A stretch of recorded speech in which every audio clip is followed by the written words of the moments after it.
Hello, and thank you for staying tuned in the New Era series for change in the world.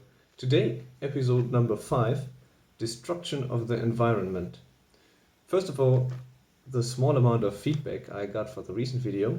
So basically I was told it was a good video and I got a small thanks for the Arte hint.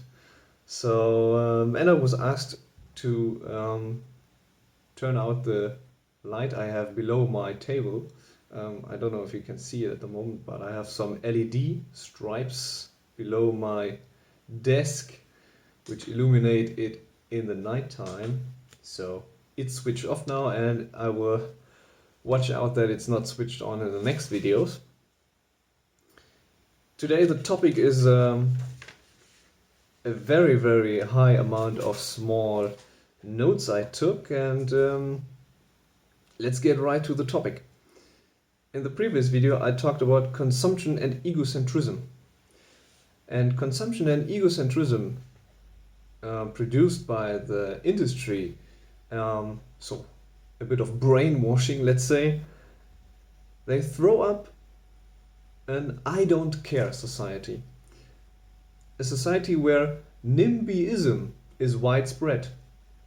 If you don't know the abbreviation NIMBY, it is standing for not in my backyard.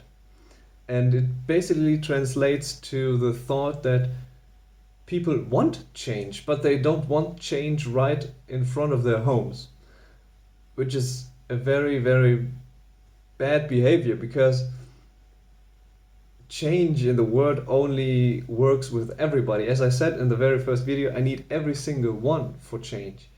But we have to be aware that we can't drag everybody as far as somebody else.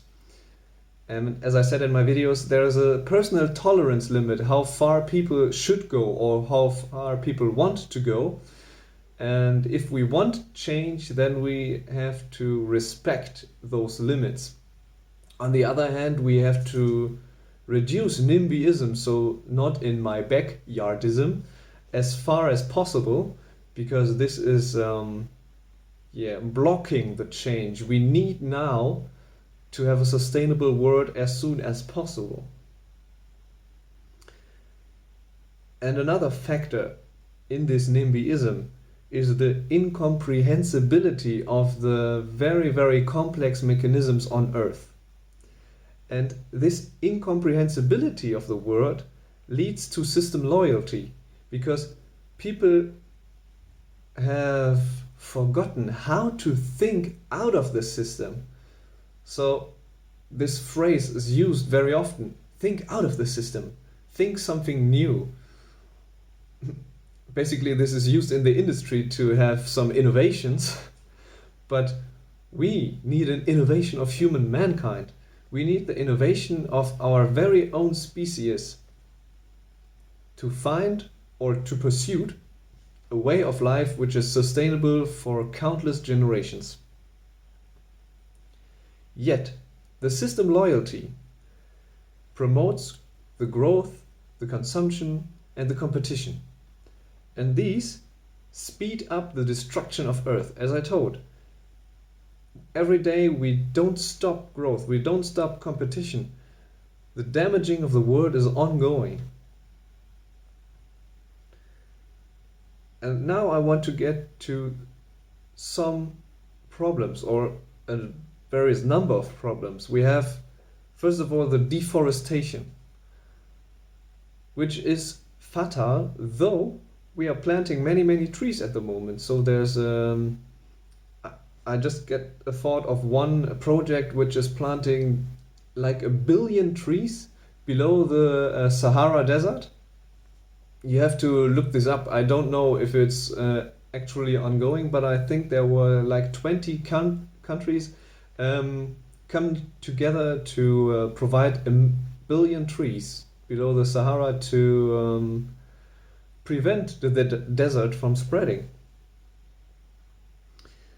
And there are mining all over the world for gold, for silver, for bauxite, which is used for aluminium. The cattle industry, the oil industry, the industrial agriculture.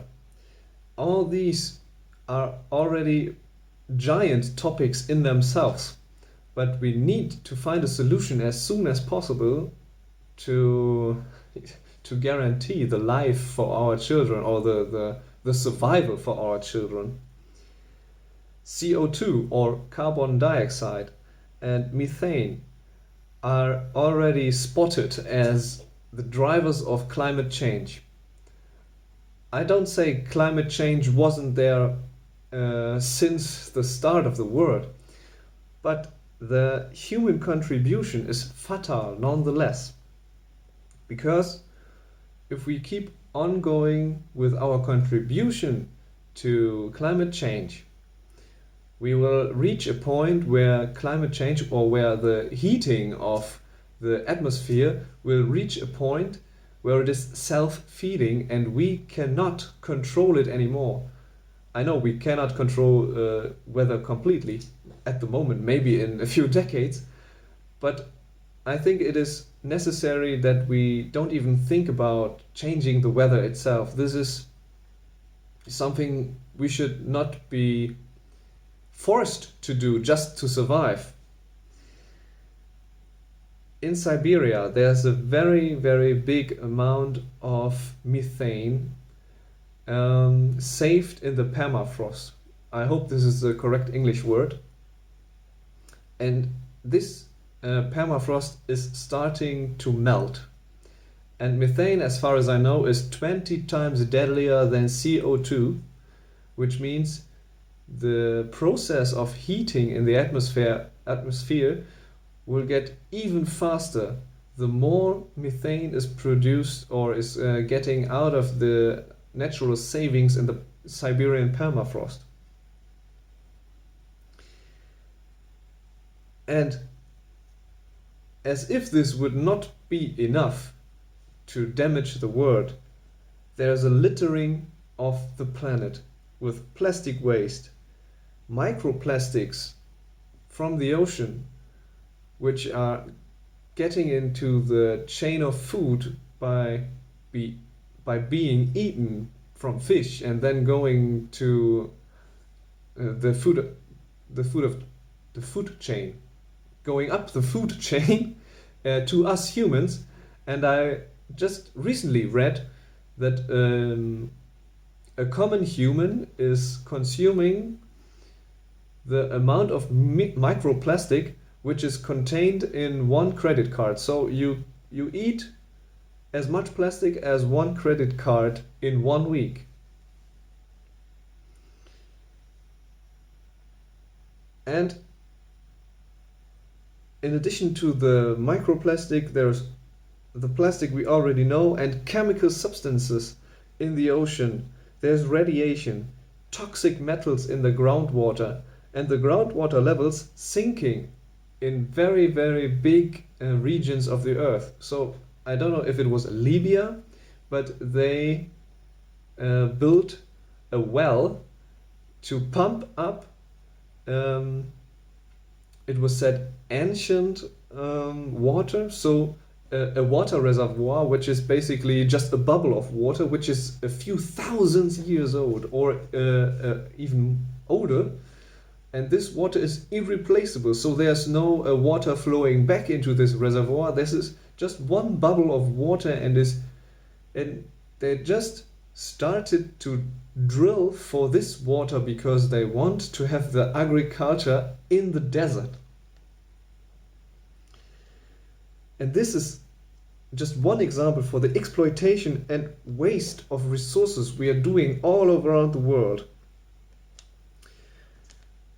Reusable plastics are burned because the recycling would cause uneconomic costs.